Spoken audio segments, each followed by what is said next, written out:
Janvier 2025, Davos, Suisse. La salle est remplie des élites les plus puissantes du monde, milliardaires en costumes sur mesure, bureaucrates des institutions internationales et dirigeants politiques venus du monde entier. Et un homme entre sur cette scène prestigieuse, un économiste argentin aux cheveux décoiffés, un outsider politique que personne ne prenait vraiment au sérieux il y a à peine 2 ans, il s'appelle Javier Milei. Ce qu'il s'apprête à dire devant cette assemblée va provoquer une onde de choc international. Il regarde les participants du Forum économique mondial droit dans les yeux et leur annonce, sans aucun détour diplomatique, qu'ils sont en train de détruire la civilisation occidentale avec leur idéologie mondialiste. Puis il fait quelque chose d'encore plus choquant pour cette audience habituée aux discours convenus. Il défend ouvertement Donald Trump, pas avec des formules diplomatiques prudentes, pas avec des nuances politiciennes, mais avec une conviction totale et assumée qui surprend tout le monde dans cette salle. Il déclare que Trump représente le renouveau de la liberté dans le monde occidental, que l'Amérique, sous sa direction, va redevenir le phare qui guidera tout l'Occident vers une renaissance économique et culturelle sans précédent. Ce discours n'est pas simplement un discours provocateur de plus fait pour attirer l'attention médiatique, c'est le signal d'un basculement géopolitique majeur que très peu de gens comprennent vraiment dans toute son ampleur. Une alliance est en train de se former sous nos yeux. Une alliance qui défie ouvertement 70 ans de consensus international, établi depuis les accords de Bretton Woods après la Seconde Guerre mondiale. Décembre 2023, Milei est élu président d'un pays au bord du gouffre économique total. L'inflation annuelle dépasse 200%, un chiffre que la plupart des Européens peinent à imaginer concrètement. Voici le point que je ne peux pas expliquer complètement dans cette vidéo YouTube. Il y a un facteur crucial qui explique pourquoi Milei a réussi là où tous les autres dirigeants argentins ont échoué pendant des décennies entières. Un facteur que les médias internationaux ignorent systématiquement parce qu'ils remettent en question leur vision du monde et leur narrative économique dominante. Je l'ai documenté intégralement dans la recherche financière avec toutes les données vérifiables et les sources officielles, lien dans la description. Mais laissez-moi d'abord vous montrer ce que les chiffres officiels révèlent. Des chiffres que vous ne verrez jamais présentés de cette façon dans les journaux télévisés français ou européens. Pour la première fois en 14 ans, l'Argentine a enregistré un excédent budgétaire en 2024. L'inflation mensuelle est passée de 25% à environ 2%. Le FMI prévoit une croissance de 5% pour 2025. Milei a réduit les dépenses publiques de 30% en termes réels, un chiffre sans précédent dans l'histoire économique moderne des pays occidentaux. Plus de 30 000 fonctionnaires ont quitté l'administration fédérale. Les médias internationaux ont prédit l'effondrement social et la catastrophe humanitaire, mais la pauvreté qui avait bondi à 53% pendant l'ajustement est redescendue à 32% au premier semestre 2025, selon les données officielles de l'Institut national de statistiques argentin. C'est le niveau le plus bas depuis 2018, exactement l'inverse de ce que tous les experts et éditorialistes prédisaient, et c'est précisément là que Donald Trump entre en scène de manière décisive. Stop, je dois être honnête avec vous sur les limites de ce que je peux partager dans une vidéo publique diffusée sur YouTube. Ce que je viens de vous montrer, ce sont les chiffres de surface, les données accessibles à tous dans les rapports officiels. C'est ce que je peux montrer sans prendre de risques particuliers.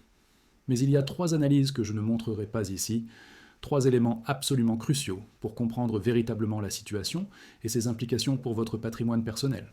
Premièrement, le mécanisme exact par lequel Milei a réussi à stabiliser le peso argentin sans disposer de réserves de change suffisantes, un tour de force que les économistes orthodoxes considéraient comme théoriquement impossible. Deuxièmement, l'accord confidentiel négocié entre Washington et Buenos Aires qui a permis d'éviter une crise de change majeure en septembre et octobre 2025, quand le peso était sous pression intense des marchés. Troisièmement, le calendrier précis de l'alliance Trump-Milei-Musk et ses implications concrètes pour l'économie mondiale, pour le dollar américain et pour vos investissements personnels dans les années à venir. Si vous ne regardez que cette vidéo, vous avez la surface, l'écume médiatique des événements, la recherche financière montre la profondeur complète avec toutes les données sourcées et les analyses détaillées que je ne peux pas partager publiquement. Plus l'analyse du dollar, des banques centrales et du mouvement de dédollarisation en cours, un accès unique, toutes les analyses présentes et futures, pour toujours, lien dans la description. Laissez-moi vous montrer pourquoi Trump a choisi Milei comme premier allié après sa réélection de novembre 2024. 14 novembre, Mar-a-Lago, Trump vient de gagner les 7 États pivots. Le monde entier veut le rencontrer. Qui choisit il en premier? Pas le Britannique, pas le Français, mais Javier Milei. Pourquoi? Parce que Trump voit en Milei un allié idéologique authentique qui a fait ce que Trump veut faire, réduire l'État, affronter la bureaucratie, défier les institutions. Ce soir-là, Milley qualifie la victoire de Trump de plus grand retour politique de l'histoire. Trump répond « Le travail que vous avez fait est incroyable. Il est MAGA. Il est l'un des nôtres. Si vous êtes encore là, vous avez compris de quoi il s'agit vraiment. » Cette compréhension de surface vous suffit, elle, ou voulez-vous accéder aux données complètes et aux analyses approfondies qui vous permettront de comprendre ce qui arrive? La recherche financière vous montre ce que je ne peux montrer dans aucune vidéo publique. L'alliance Trump-Miley-Musk, les implications économiques, et tout ce qui va venir, lien ci-dessous, continuons. À Davos, en janvier 2025, Milley va encore plus loin dans sa confrontation avec l'establishment mondial. Il donne un cours d'économie autrichienne devant l'élite mondialiste. Il cite Murray Rothbard, Thomas Sowell, Adam Smith. Il explique que le capitalisme est le seul système juste pour la liberté humaine. Puis il attaque l'idéologie dominante dans cette salle. Il appelle le wokisme un virus mental qui infecte les institutions occidentales, un cancer à éliminer si nous voulons préserver notre civilisation et la transmettre aux générations futures. Il utilise des références bibliques, Moïse confrontant Pharaon pour illustrer la tyrannie étatique moderne.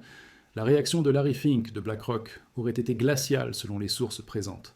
Mais Elon Musk a répondu immédiatement sur X avec une phrase qui dit « Tout ». J'adore Javier Milley. Cette phrase résume parfaitement la nouvelle alliance qui se forme. Il existe maintenant une coalition internationale dont Milley a parlé explicitement à Davos en nommant publiquement ses alliés Elon Musk, Giorgia Meloni en Italie, Nayib Bukele au Salvador, Viktor Orban en Hongrie, Benjamin Netanyahou en Israël et Donald Trump. Ce n'est plus une coïncidence ou un hasard, c'est une coalition structurée de nations qui rejettent le consensus mondialiste des 40 dernières années, une coalition qui gagne du terrain. En février 2025 au SPAC, Milley monte sur scène avec une tronçonneuse gravée de son slogan « Viva », la Libertad Carajo. Il l'attend solennellement à Musk, qui la brandit en criant « C'est la tronçonneuse pour la bureaucratie ». La salle explose en applaudissements, ce moment symbolise le transfert d'une méthode qui fonctionne. Milley a prouvé qu'on peut réduire drastiquement l'État sans provoquer l'effondrement que les experts prédisent. Musk veut appliquer exactement la même recette aux États-Unis avec le Department of Government Efficiency que Trump lui a confié. Les critiques disent que c'est impossible, que les États-Unis ne sont pas l'Argentine.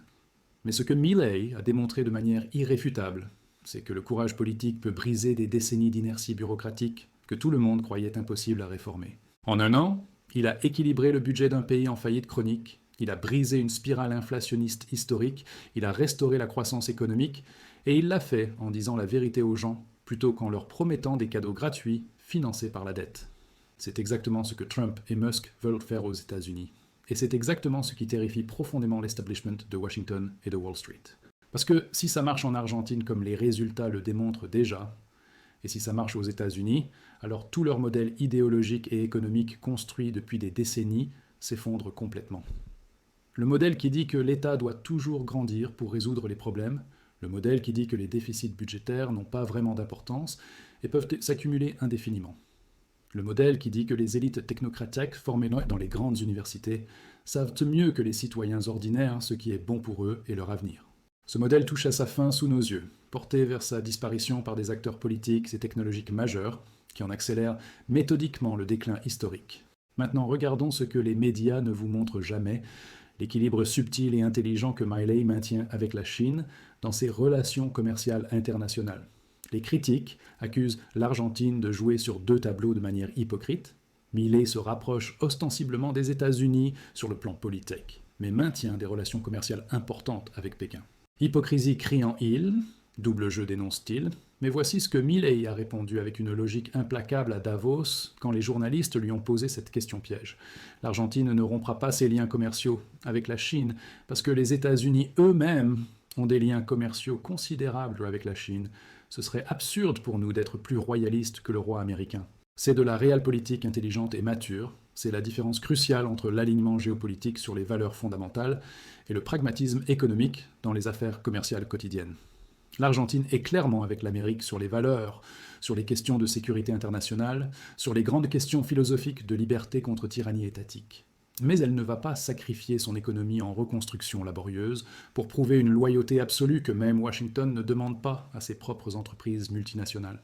C'est exactement ce que fait un dirigeant responsable qui place les intérêts concrets de son peuple au-dessus des postures idéologiques abstraites. Et Trump le comprend parfaitement parce qu'il raisonne exactement de la même manière pragmatique. Fort d'un long parcours entrepreneurial, le chef d'État adopte une logique pragmatique. Il comprend que les partenariats internationaux ne sont pas des unions idéalisées, mais des arrangements stratégiques. Ce sont des partenariats basés sur des intérêts mutuels bien compris et des bénéfices réciproques mesurables. Milley offre quelque chose de précieux à Trump, que personne d'autre sur la scène mondiale ne peut lui donner. Un exemple vivant et mesurable que le programme de réduction drastique de l'État fonctionne réellement dans le monde réel, pas seulement dans les théories économiques académiques. Face aux critiques sur l'impossibilité politique de réduction budgétaire drastique, certains acteurs influents peuvent s'appuyer sur l'expérience d'un État sud-américain, dont les résultats mesurables parlent d'eux-mêmes. Chaque fois que quelqu'un affirme que réduire drastiquement l'État détruit automatiquement l'économie et crée une catastrophe sociale, Trump peut montrer les chiffres argentins de croissance économique et de réduction spectaculaire de la pauvreté. C'est un argument plus puissant que 1000 discours théoriques ou 1000 études académiques produites par des think tanks financés par l'establishment, c'est la preuve irréfutable par les faits accomplis. Voici pourquoi tout cela vous concerne directement et personnellement, quelle que soit votre situation financière actuelle ou votre pays de résidence. Nous sommes à un point de basculement historique majeur que nous ne reverrons probablement pas de notre vivant. L'ordre international d'après-guerre établi en 1945 est en train de se fissurer de toutes parts. Les institutions qui ont dominé le monde pendant des décennies perdent leur emprise et leur légitimité. Le FMI, la Banque mondiale, l'ONU, l'Organisation mondiale de la santé, le Forum économique mondial, toutes voient leur autorité remise en question. Une nouvelle configuration géopolitique et économique émerge progressivement sous nos yeux. Pas un nouvel ordre mondial imposé d'en haut par des élites non élues, comme le précédent, mais une constellation de nations souveraines qui choisissent librement de coopérer sur des bases différentes, des bases de respect mutuel entre peuples considérés comme égaux, de non-ingérence dans les affaires intérieures des autres nations, de commerce libre et équitable entre partenaires qui se traitent en égaux et non comme des vassaux ou des subordonnés. Milley a dit quelque chose de fondamental à Davos qui mérite d'être répété et médité longuement. Il a déclaré que nous devons rendre sa grandeur à l'Occident. Make the West great again.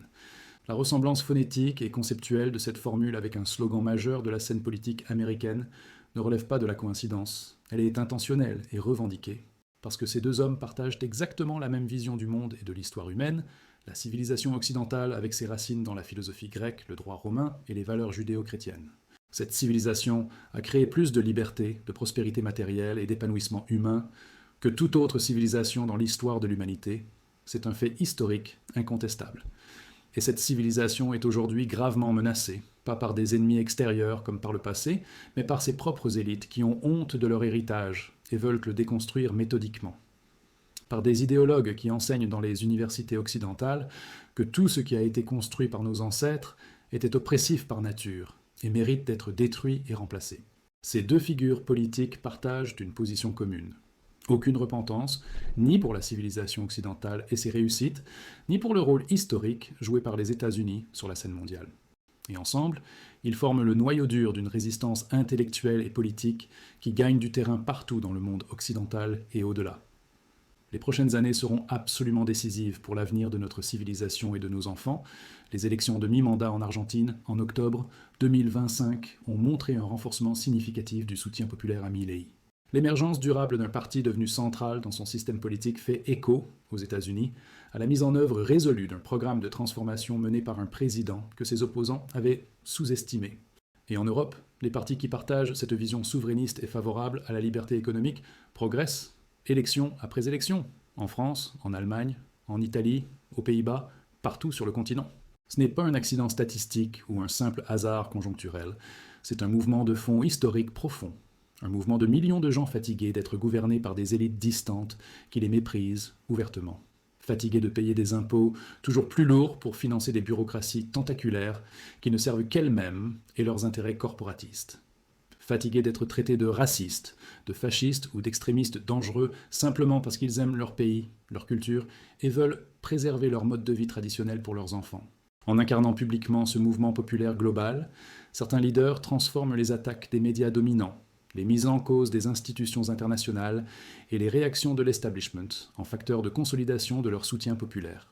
Pourquoi ce paradoxe apparent ? Parce que les gens ordinaires qui travaillent dur tous les jours, qui paient leurs factures, qui élèvent leurs enfants avec des valeurs traditionnelles, voient les élites paniquer face à ces hommes. Et ils se disent logiquement que Si les mêmes élites qui ont détruit leur niveau de vie et leur sécurité depuis des décennies sont aussi terrifiées par ces dirigeants, c'est que ces hommes doivent faire quelque chose de vraiment bien pour le peuple. La question n'est plus de savoir si ce basculement historique va avoir lieu, il a déjà lieu sous nos yeux chaque jour. La question est de savoir de quel côté de l'histoire vous voulez être. Du côté de ceux qui s'accrochent désespérément à un modèle en faillite morale, intellectuelle et économique, ou du côté de ceux qui construisent quelque chose de nouveau et de meilleur sur les ruines de l'ancien système défaillant. Milley a terminé son discours historique de Davos avec les mots de l'hymne national argentin qui date de 1813. Il a invité tous les mortels du monde à entendre le cri sacré de leurs ancêtres. Liberté, liberté, liberté, que les forces du ciel soient avec nous dans cette bataille. Vive la liberté, bordel, ce ne sont pas simplement des mots prononcés pour faire sensation médiatique. C'est une déclaration de guerre ouverte, une guerre pacifique menée avec des idées plutôt que des armes, une guerre intellectuelle et politique pour l'avenir de la civilisation occidentale et de nos enfants. Et pour l'instant, les forces de la liberté sont en train de gagner cette guerre bataille après bataille, victoire après victoire. Restez informés, restez préparés, restez vigilants. On se retrouve demain avec les derniers développements de cette transformation historique du monde. Si cette vidéo vous a apporté quelque chose de nouveau, si elle vous a fait réfléchir différemment, abonnez-vous et activez la cloche pour ne rien manquer. C'est entièrement gratuit et ça m'aide énormément à continuer ce travail de documentation et d'analyse indépendante. À demain.